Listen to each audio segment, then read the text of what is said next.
Buenas tardes, el día de hoy en este video hablaremos acerca del psicoanálisis y su evolución teórica. Este es un resumen y un análisis tomado del libro de Psicoanálisis al alcance de todos de Anthony Tarlan. Bueno, para empezar, mencionar que el psicoanálisis es una disciplina que está viva, es dinámica y que se encuentra en movimiento.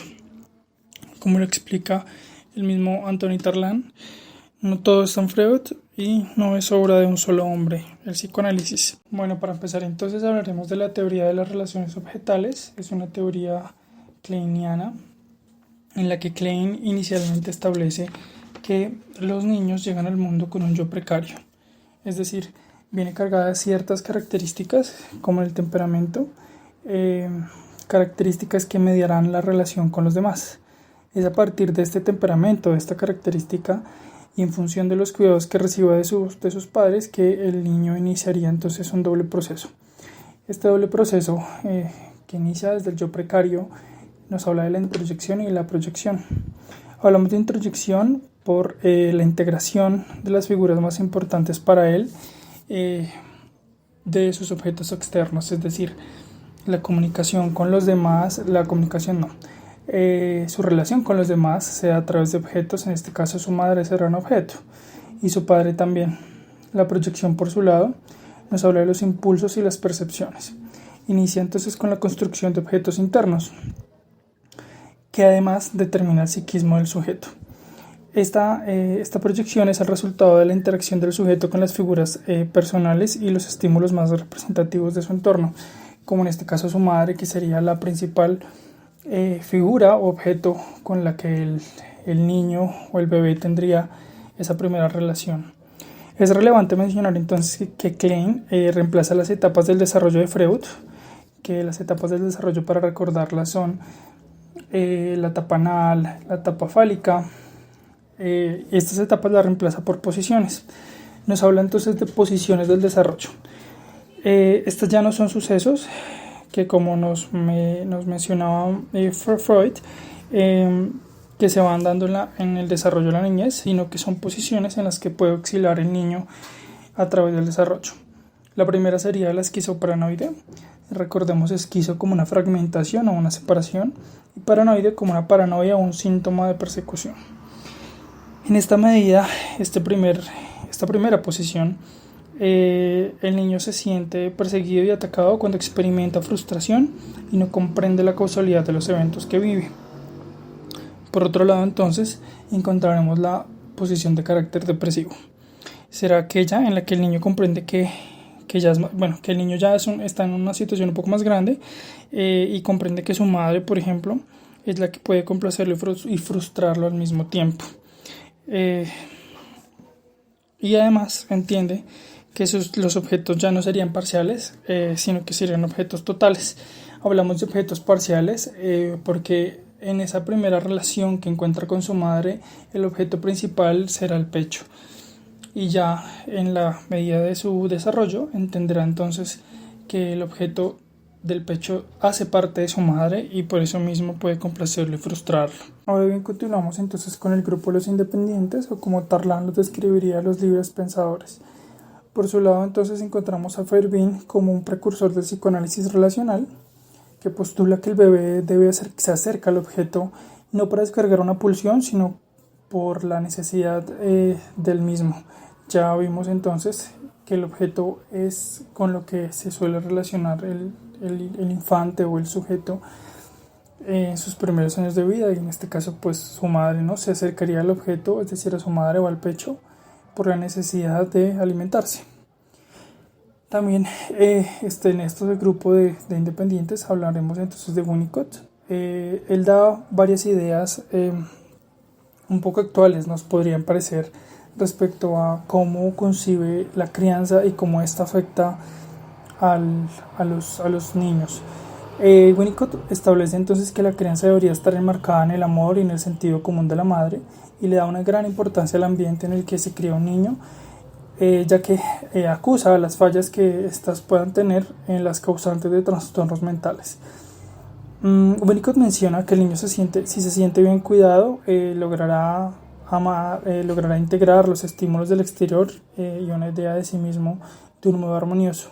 Si por el contrario estas fallaran, el niño experimentará una sensación de amenaza y falta de integración que impide su desarrollo normal.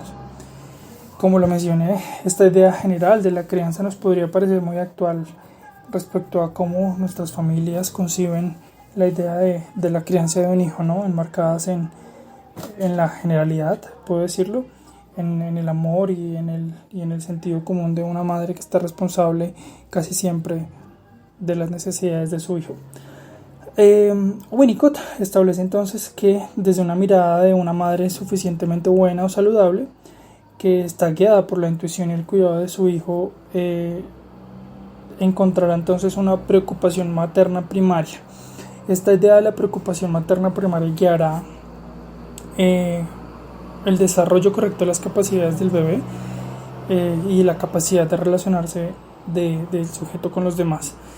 A esto se le conoce entonces como yo verdadero, que es con la posibilidad del sujeto, del bebé o del niño, de desarrollarse de manera correcta si cuenta con las condiciones ideales de una madre que está dispuesta y que ha desarrollado este trastorno mental o este estado mental más bien de preocupación materna primaria que menciona Winnicott. Por otro lado, entonces, si este desarrollo del bebé, del yo verdadero no se desarrollara, sino que más bien que no se le conoce como se le conocería entonces como el yo falso o el falso self,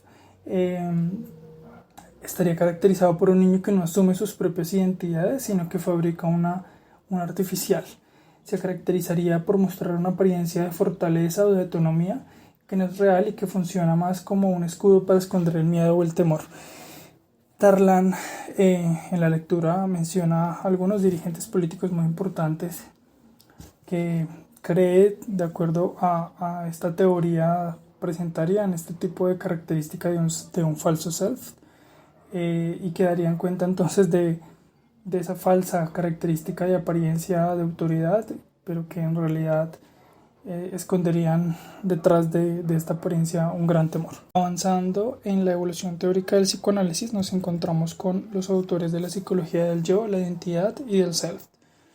Mencionamos entonces a Hartman como un líder de la psicología del yo. Él plantea que el infante nace con una serie de potencialidades o capacidades innatas que están dispuestas al sujeto para que a través del desarrollo de un entorno adecuado y receptivo se pueda potenciar. Hartman plantea el yo en dos partes funcionales. Una que es depositaria de conflictos, que estaría relacionada más con el inconsciente, y otra libre de conflictos, que está relacionada con funciones básicas como la memoria, el lenguaje y el pensamiento. Erikson, por su lado, nos habla de un desarrollo del individuo en el seno del mundo social. Esto a través del contexto cultural, económico y religioso que podría vivir una persona y que se plasmaría de acuerdo a la crianza y a los estilos de los mismos, que van generando un tipo particular de individuo según su geografía. Esto es supremamente evidente en nuestra cultura latinoamericana, en la que nuestro contexto social y cultural nos define de cierta manera, y hasta económico también, nos define de cierta manera respecto a los demás. De acuerdo a Erikson, plantearía entonces que la psique de un individuo es generada y configurada dentro de los valores y sensibilidades de cada contexto cultural, por lo que resultaría o nos resulta de pronto familiar esta idea general de que las personas de cierto país o de cierta región o de cierto lugar se comportan y son de cierta manera, ¿no? Podría de pronto conjugarse un poco con esta idea de Erikson. Erikson también nos habla acerca de la crisis de identidad que acontece en la adolescencia. Es importante mencionar que la identidad no se define definitivamente en ninguna etapa, sino que más bien es un constructo que está en constante evolución y que no está definida en ninguna etapa de la vida. Por su lado, Kohut nos habla acerca de la psicología del self. Kohut desprende el psicoanálisis de una idea de un inconsciente oscuro, maligno e infernal, sino que le da mayor relevancia a las necesidades humanas, tales como la compañía y el apoyo, en vez de los conflictos. y plantea una idea diferente del narcisismo. Deja de considerarse como algo problemático, sino que más bien lo plantea como una dimensión, un aspecto más de la personalidad de todos los seres humanos. Kohut plantea algo interesante, y es que él menciona que deberíamos o necesitamos un poco de narcisismo para sentirnos especiales. Y esto es relevante en la infancia, ya que nuestros padres deberían hacernos sentir de esta manera, o darnos un poco de ese narcisismo que necesitamos para que nos podamos desarrollar de una manera correcta. Si esto no sucediera, si nuestros padres tal vez no nos hicieran sentir de esta manera tan especial, desarrollaríamos, de acuerdo con Kohut, un narcisismo enfermizo en el que buscaríamos autocomplacernos y dejaríamos de tener un aspecto importante para él, que sería la empatía. Finalmente llegamos al análisis contemporáneo, en el que encontramos dos exponentes importantes, como es Lacan, quien plantea el inconsciente articulado por el lenguaje. Esta es una idea de que el lenguaje daría sentido y estructura a la mente.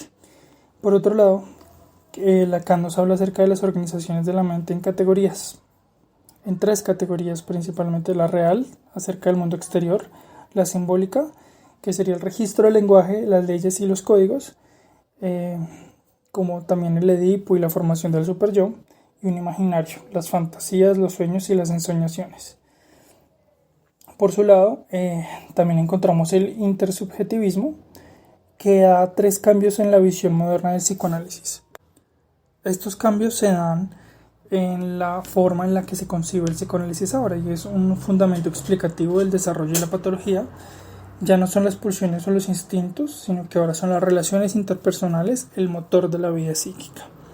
El objeto de estudio ya no sería el individuo aislado, sino que ahora es una matriz de relaciones, o la matriz de relaciones que desarrolla el individuo y su desarrollo en estas como un marco referencial.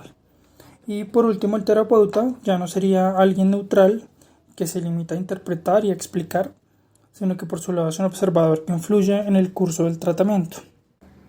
El psicoanálisis actual comprende conceptos como la empatía, de la que nos hablaba Kohut anteriormente, propuestas por Ferenczi y Kohut para disponerse frente al paciente y en una actitud cooperativa en la que se comparten experiencias emocionales que buscan comprender, disgregar los patrones de relaciones del sujeto con sus pares.